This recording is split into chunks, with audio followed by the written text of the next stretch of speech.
Good morning, my name's Gordon. I'll be taking you through a SolidWorks walkthrough. We're going to be making a simple box today, utilizing the Penn State Web Apps function. So we can start at any search engine here and type in Penn State Web Apps. And you're looking for this Web Apps link. It's usually the first or second in the results. Click on that, click on Access Web Apps, and then click on SolidWorks.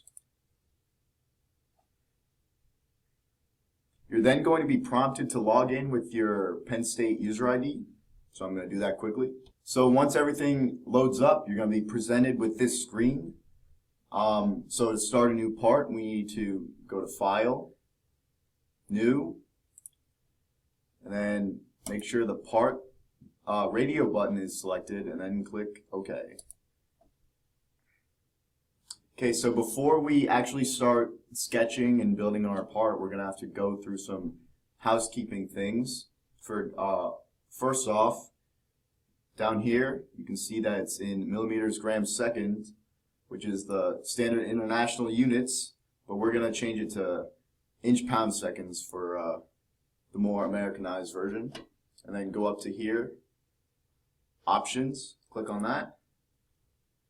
Click on Relations Snaps, and then make sure this checkbox is checked here.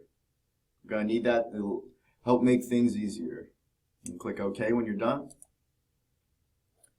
Okay, so now we're going to start building the part, and every part starts with a sketch. And up here in these tabs, you can see there's Features and Sketch tab.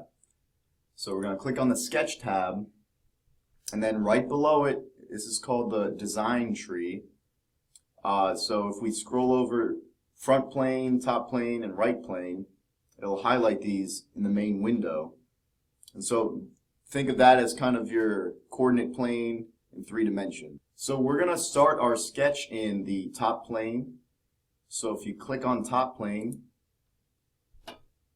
and then click on sketch, it'll make us automatically face the plane that we're sketched on.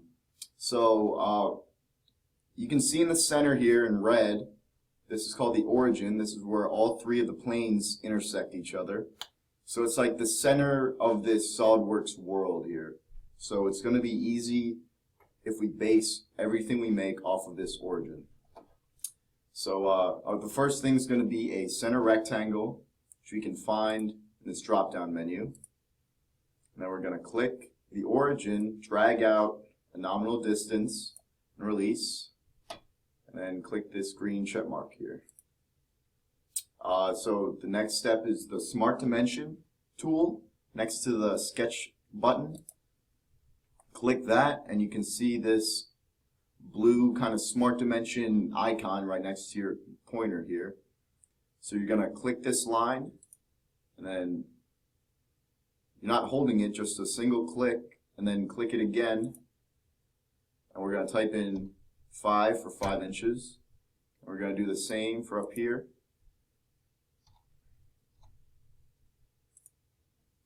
And so I'm not sure if you noticed, but the lines turn from blue to black, meaning that each of the lines has a defined distance now of 5 inches.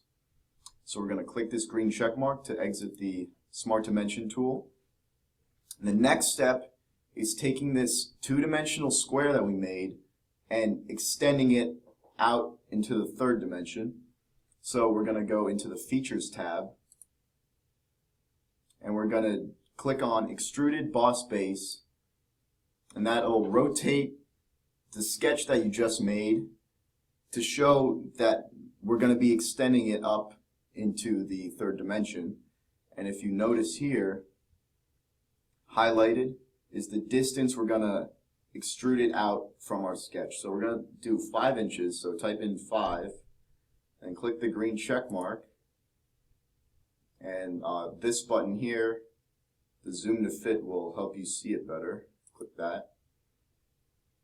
And that's a preview, so it's exactly 5 inches extended from the sketch, so that looks good.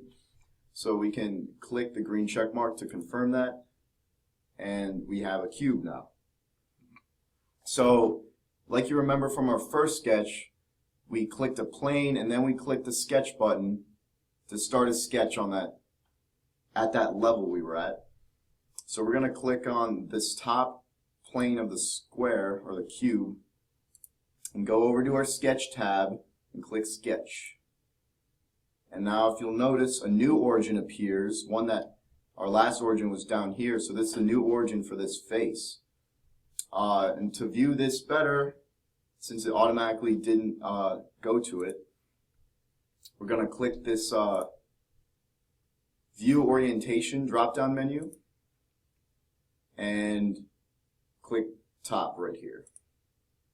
And it'll make us immediately face the face we want to sketch on.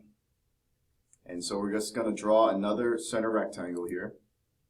Same stuff, clicking the origin, dragging out to just inside the borders of the cube, clicking the green check mark, smart dimensioning the sides, but we're going to go with 4.5 inches now, 4.5.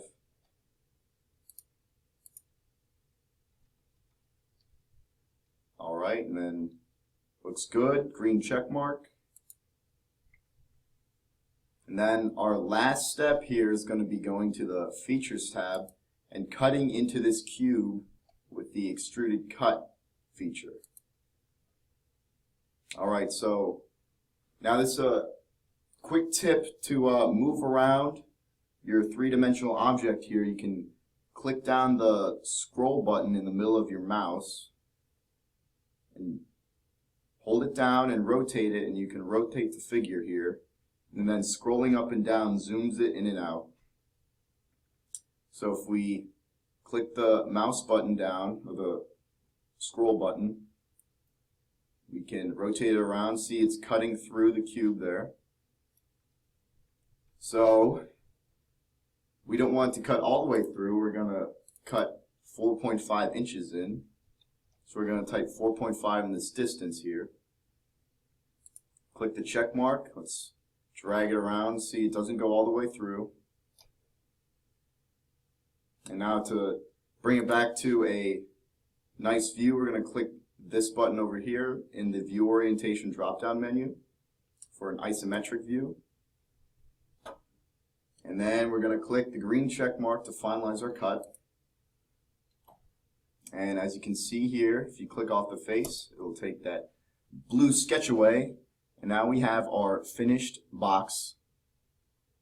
So we went over a lot of really basic things concerning SolidWorks and their functions. A thing to take away from this would be sketching first and then utilizing features. You can make a phenomenal amount of things using this software.